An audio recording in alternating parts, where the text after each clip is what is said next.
Okay, सो अब हमारा जो टॉपिक है ना, that is grams law of diffusion and effusion.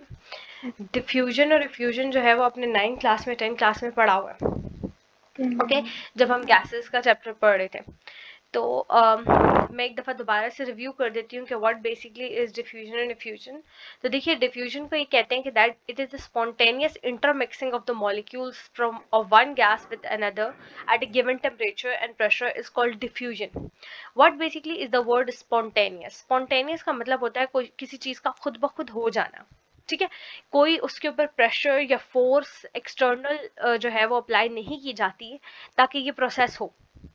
ठीक है, ऐसे प्रोसेस को कहा जाता है स्पॉन्टेनियस प्रोसेस, जो कि खुद ब खुद हो जाए। जैसे क्या है कि वाटर का एक हायर एरिया से लोअर एरिया में जाना, that is a spontaneous process. ठीक है, खुद ब खुद हो जाता है। लेकिन जब आप पानी को नीचे से ऊपर लेके जाते हो तो आप मोटर यूज करते हो, because it is a non spontaneous process. पानी कभी भी खुद से नीचे से ऊपर नहीं जाएगा। Okay, so there is a difference between the spontaneous and the non-spontaneous processes. तो diffusion क्या है? एक spontaneous process है जिसमें क्या होता है कि that जो water molecules हैं, सॉरी, जो किसी भी गैस के मॉलिक्यूल्स हैं वो दूसरी गैस के मॉलिक्यूल्स में मिक्स हो जाते हैं। कैसे?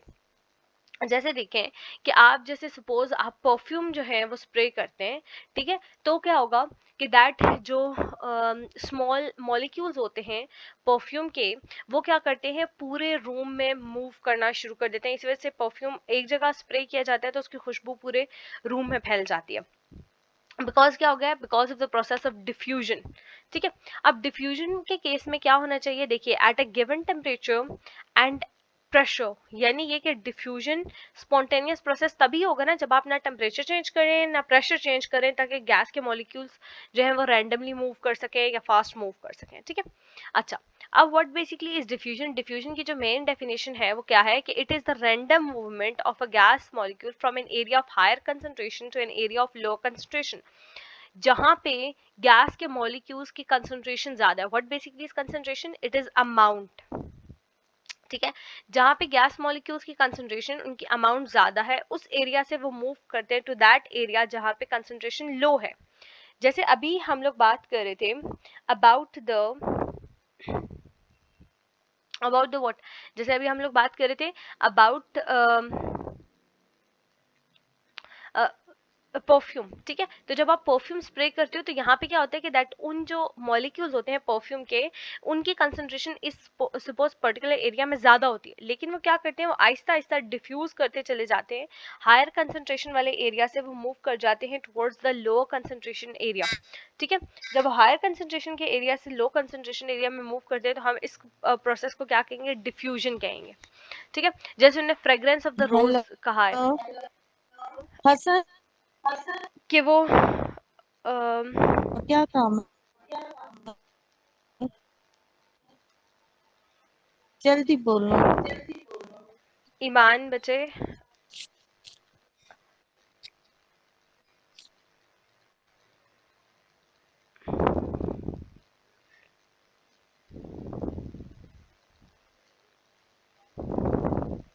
ईमान, अब आपको मेरी आवाज आ रही है?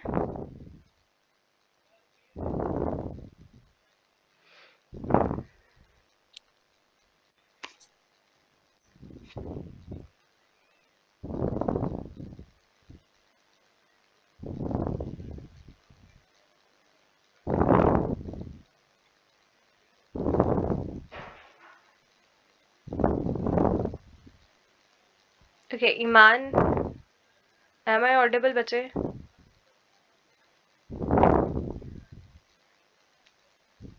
ठीक है, चले मैं इसको आगे कंटिन्यू करती हूँ। अच्छा देखिए, फ्रेग्रेंस ऑफ रोज, रोजेस जो है वो एक जगह पे ग्रो हुए होते हैं, यहाँ पे रूम में एक जगह पे प्लेस होते हैं, लेकिन क्या होता है कि दैट उनकी जो फ्रेग्रेंस है, उनकी जो खुशबू है वो पूरे रूम में, उस पूरे एरिया में फैली हुई होती है। अच्छा देखिए, इसी तरह जब आप अमोनिया को और HCl को मिक्स करते हैं तो एक कुछ वाइट फ्यूम्स जो है वो जनरेट होते हैं, जिन्हें अमोनियम क्लोराइड के फ्यूम्स कहा जाता है, NH4Cl। ठीक है, ये आपको रिएक्शन भी उन्होंने दिया हुआ है कि अमोनिया जब रिएक्ट करता है, NH3 जब रिएक्ट करता है HCl के साथ, यानी हाइड्रोक्लोरिक एसिड के साथ, तो क्या होता है कि NH4Cl यानी अमोनियम क्लोराइड, उसके व्हाइट फ्यूम्स बनते हैं। अब वो व्हाइट फ्यूम्स क्या होंगे, वो एक जगह पे नहीं रहते, बल्कि वो क्या करते हैं, उसकी वो जो व्हाइट फ्यूम्स होते हैं वो उस पूरे रूम में ट्रैवल करना शुरू कर देते हैं। इसी वजह से इस तरह के रिएक्शंस को जिनमें फ्यूम्स जनरेट होते हैं उन्हें फ्यूम हुड में जो होता है वो किया जाता है। फ्यूम हुड क्या होता है कि दैट एक छोटा सा चैम्बर होता है जिसके ऊपर की तरफ एक एग्जॉस्ट फैन लगा होता है और एक पर्टिकुलर ओपनिंग होती है, ठीक है। यहाँ पे आप एक्सपेरिमेंटल सेटअप रखते हो, एक्सपेरिमेंट्स करते हो और जो भी फ्यूम्स उड़ते हैं वो इस जगह से जाते हुए बाहर एग्जॉस्ट आउट हो जाते यस हैं, ठीक है। अच्छा, इसी तरह रेडिश ब्राउन ब्रोमाइन गैस जो होती है दैट मैम इज बहुत टेकन इन द ज्यादा कट रही है आपकी आवाज। test tube will combine with air taken in another test tube. Yes ma'am.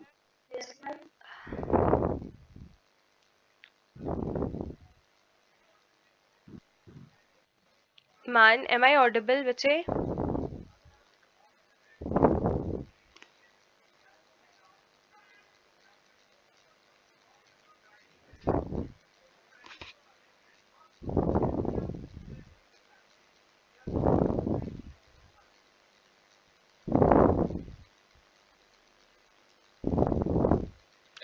ठीक है, चलो इसको कंटिन्यू करते हैं कि दैट जो रेडिश ब्राउन गैस होती है, ब्रोमीन गैस, ठीक है, जब आप उसको एक टेस्ट ट्यूब में लेते हैं और उसको एयर के साथ कंबाइन करते हैं, that is taken in another test tube, तो रेड कलर जो होता है ब्रोमीन गैस का वो दोनों टेस्ट ट्यूब में स्प्रेड हो जाता है, ठीक है। तो आपको यूं पता चलता है कि दैट जो समझ नहीं आ रही है आपकी आवाज पे बहुत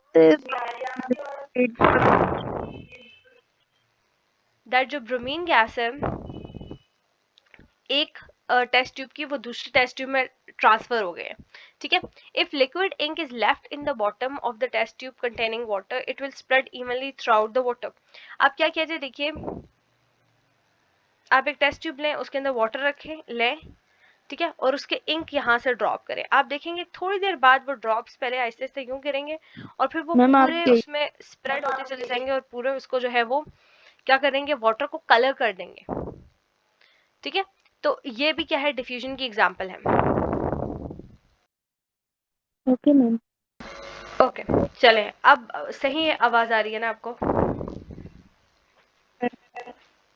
अच्छा, तो डिफ्यूजन मैंने आपको पढ़ा दिया कि डिफ्यूजन में क्या होता है कि दैट जो मॉलिक्यूल्स होते हैं वो हमेशा इन एरिया ऑफ हायर कंसंट्रेशन से एरिया ऑफ लो कंसंट्रेशन की तरफ मूव करते हैं। यानी किसी भी चीज़ की, किसी भी गैस की अमाउंट अगर एक जगह बहुत ज़्यादा है तो वो गैस हमेशा मूव करेगी टुवर्ड्स एन एरिया जहाँ पे कंसंट्रेशन लो है। जैसे आप क्या करेंगे कि परफ्यूम को जब आप स्प्रे करेंगे इन particular area of the room, ठीक है, तो क्या होगा कि वहाँ पे तो उसकी कंसंट्रेशन उस परफ्यूम के मॉलिक्यूल्स की ज़्यादा होगी ना, तो वो परफ्यूम के मॉलिक्यूल्स क्या करेंगे, by the process of diffusion वो मूव कर जाएंगे to the other parts of the room और यूं उस परफ्यूम की पूरी स्मेल जो है वो तब रूम में जब तक इक्वली नहीं फैल जाती, इक्वली वो मॉलिक्यूल्स डिस्ट्रीब्यूट नहीं हो जाते जब तक on all of the sides of the room, तब तक वो गैस क्या होगी, वो स्प्रेड होती रहेगी। तब तक वो मॉलिक्यूल जो हैं वो from an area of high concentration to an area of low concentration move करते चले जाएंगे। क्लियर? ओके, ईमान अभी फिर आपकी आवाज कट रही है तो अपने इंटरनेट कनेक्टिविटी को जरा देखें। अच्छा,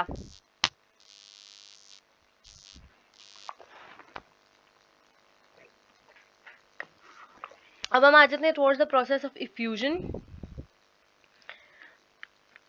यस मैम। अच्छा, इसको रीड आउट कीजिए। The movement of gaseous molecules through extremely small pores in the region of low pressure is called effusion. This escaping of molecules is not due to collision, but due to due to their tendency to escape one by one. Simply क्या होगा कि that in जो molecules है ना, जब इनको जरा सा भी एक छोटे से होल की भी जगह मिलेगी ना कि जिसके अंदर से सिर्फ एक मॉलिक्यूल भी पास होगा ना, तो गैस मॉलिक्यूल्स क्या करेंगे, उस होल में से पास होना शुरू हो जाएंगे, ठीक है। ये बेसिकली इस वजह से नहीं होता कि एक मॉलिक्यूल जो है वो एक दूसरे को धक्का देने लगते हैं कि भाई तुम मेरी जगह पे क्यों मौजूद हो, यहाँ से इस रूम से बाहर निकलो। नहीं, ऐसा नहीं होता। ये जनरली गैसियस मॉलिक्यूल्स की अपनी एबिलिटी है कि वो क्या करते हैं, हमेशा एरिया ऑफ लो, मतलब एक लो एरिया से हाई एरिया की तरफ मूव करना शुरू कर देते हैं, ठीक है। Yes, ma'am. ओके, अब हम आ जाते हैं towards the Graham's law of diffusion and diffusion. Diffusion and diffusion clear है? Yes, ma'am. Okay, read it out. Graham's law of diffusion and effusion. An English scientist, Thomas Graham, in 1834, 31। 1805, 1835, 1831, 1805 to 1869 measured the rates at which equal volume of various gases escaped from an apparatus at the same temperature and pressure. Graham found that the less dense a gas the faster the gas escaped. अच्छा, rates basically क्या होता है बच्चे? Rates ये होता है कि that एक पर्टिकुलर काम कितने टाइम पीरियड में हो रहा है।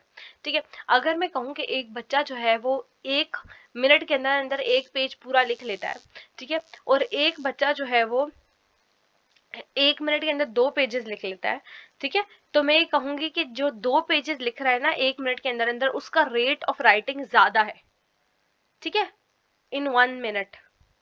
ओके, तो जब भी आप किसी चीज को कंपेयर करते हो ना विद टाइम, तो उसको हम रेट की कैटेगरी में लेते हैं, ठीक है।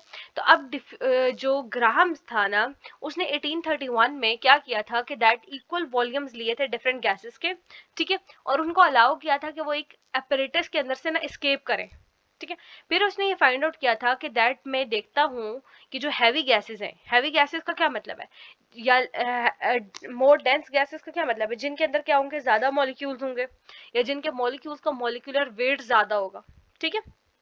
तो उसने फाइंड आउट किया था कि वो वाले मॉलिक्यूल्स क्या करते हैं, वो वाली गैसेस क्या होती हैं, उनको बहुत टाइम लगता है एस्केप होने में, लेकिन वो मॉलिक्यूल दैट वर सॉरी वो गैसेस जो दैट वर लेस डेंस, ठीक है, जिनके पार्टिकल्स लाइटर थे, यानी ये कि उनका मॉलिक्यूलर वेट कम था, उनको क्या था कि कम टाइम लगता था एस्केप होने में। जैसे देखो हाइड्रोजन H2, ठीक है, हम इसकी एग्जांपल ले लेते हैं। तो हाइड्रोजन का इस मॉलिक्यूल का वेट मास कितना है, 2,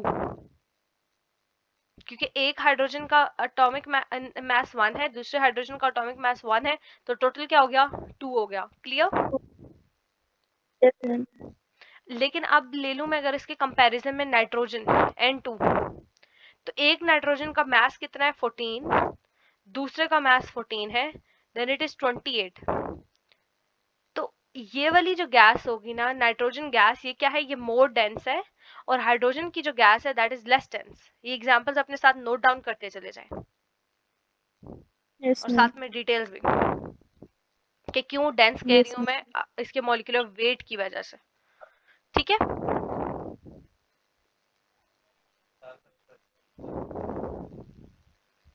जब नोट डाउन कर लें तो बता दीजिएगा। Yes.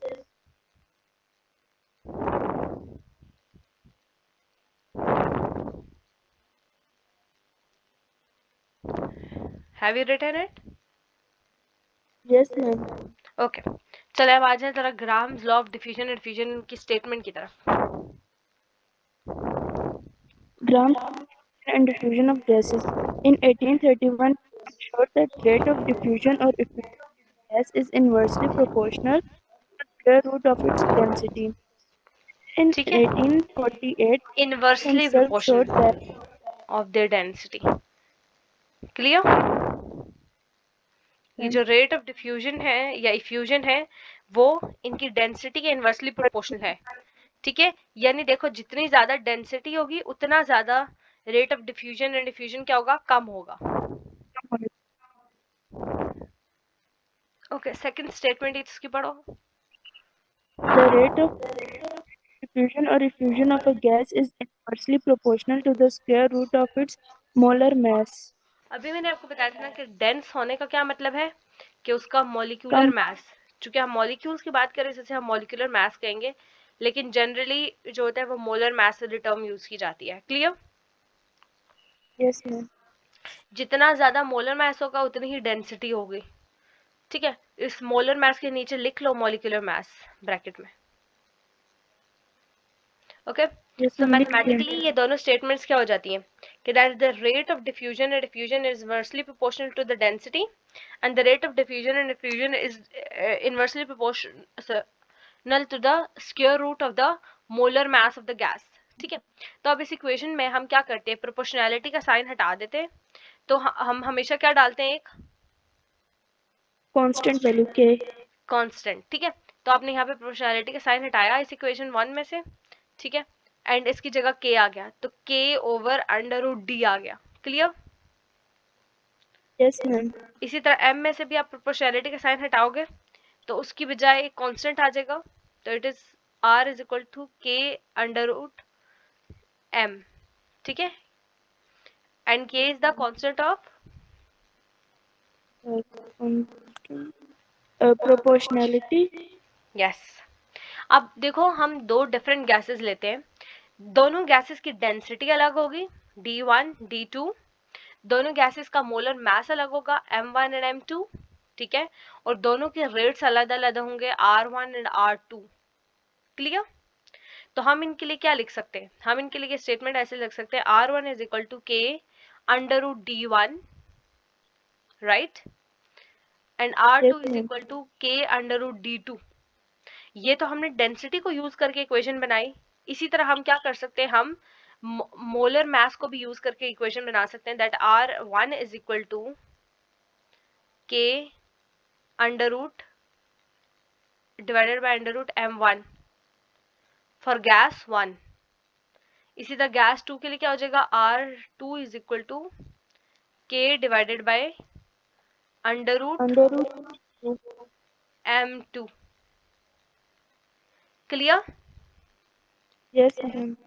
अब क्या करो, आप इक्वेशन 1 को इक्वेशन 2 से डिवाइड कर दो, तो ये क्या बन जाएगा, r1 divided by r2, right, Yes, k ma'am. Into under root d1 should be divided by k under root, ये गलत, ज्यादा दूर लिखती है,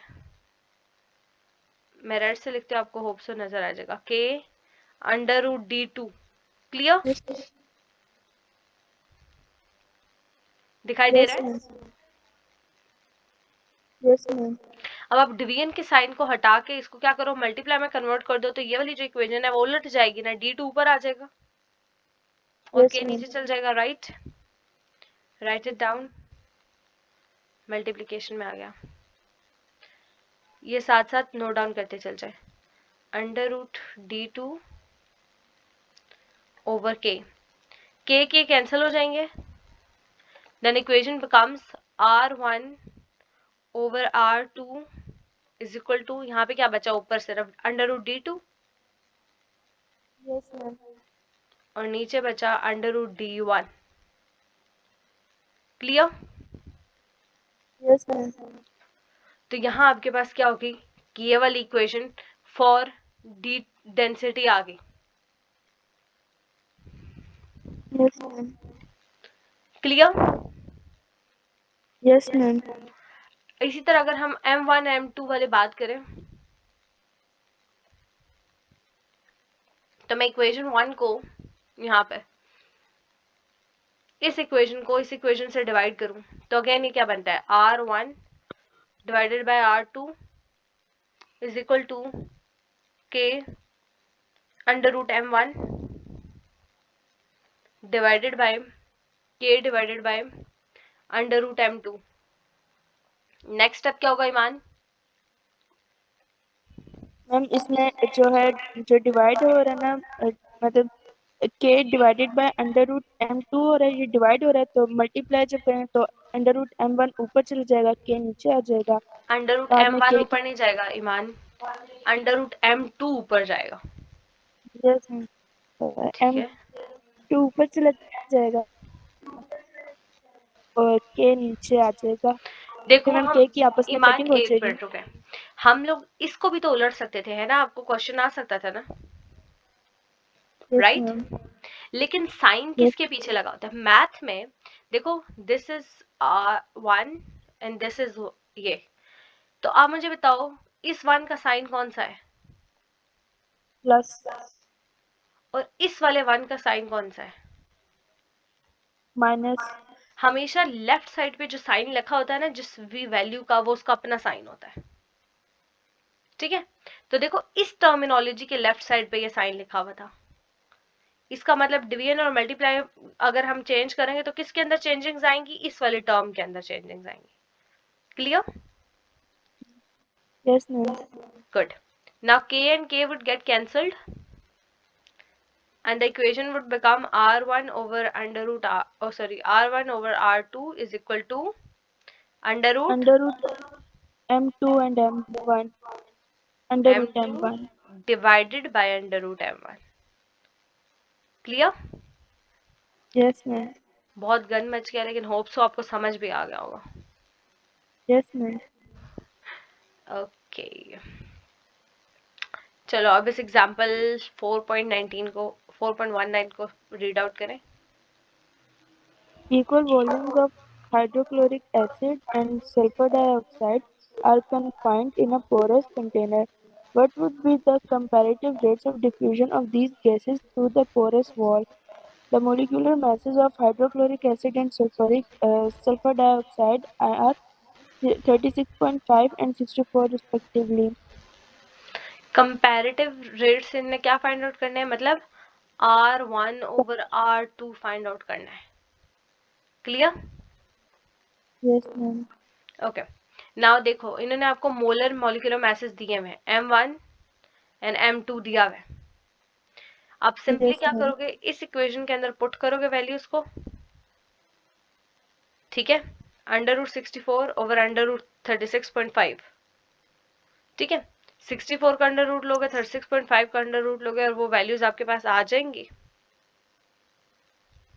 Yes, सो आप इनको शिफ्ट करके जो है वो फाइनल इक्वेशंस निकाल सकते हैं. yes, ma'am. देखो देखो यहाँ जो वैल्यू आएगी ना, ये M1 की है ना, तो ये इधर शिफ्ट होगी, और ये जो वैल्यू आएगी वो इधर शिफ्ट होगी. क्लियर? Yes, ma'am. ओके, चले, we are done with this topic. Liquefaction of gases को हम कल स्टडी करेंगे. अभी हम नेक्स्ट टॉपिक जो स्टडी करने वाले हैं that is the fourth plasma, the fourth state of matter.